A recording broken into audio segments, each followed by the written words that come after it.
Originally, the research interest was how we might use personal data in a broad sense in adaptive architecture, where adaptive architecture is concerned with buildings that are designed to adapt to people and their environment.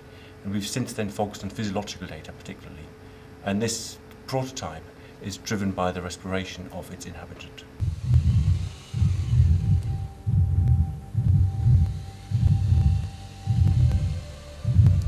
I came across ExoBuilding and Holger working on it, and I practice yoga myself weekly.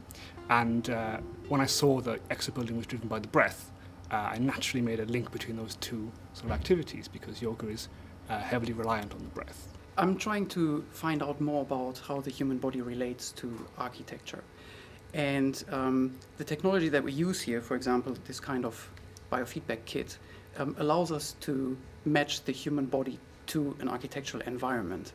And as such, it actually, in a way, extends the human body into the environment. We're using an off-the-shelf medical-grade piece of equipment, which is wireless, attaches to your body, and we can measure a number of different channels of physiological data, including respiration, heart rate, skin conductance, and such like.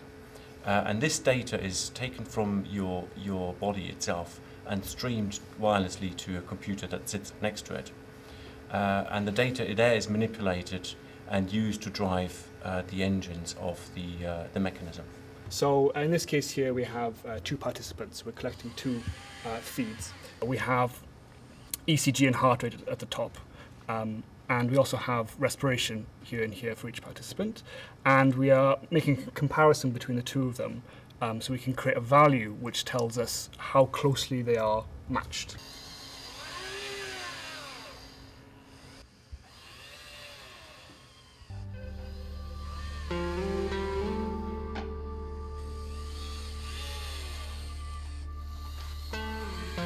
For yoga practice, I think it's an incredible aid tool. It's like having a master, and an aid that helps you breathe, and yoga is all about breathing, so it's a perfect tool to basically to facilitate yoga practice. I'm part of Elvira's yoga group at the Institute of Mental Health, and so I was part of the first group that came over here to work in the tent. I've been doing yoga for a good 10 years or more, and I was really inspired by what this ExoBuilding can bring to my yoga practice. It's certainly made a big difference in terms of connectivity, feeling very connected to Elvira. It's very unusual for me to do yoga in such a confined space. But I think the thing that is most wonderful about it, it's almost like an external manifestation of my breathing. So as I breathe in, the tent moves, as I breathe out, the tent moves. And that's a lovely thing to experience. But it's also very helpful in terms of focus and focusing on the breath for meditation and for yoga.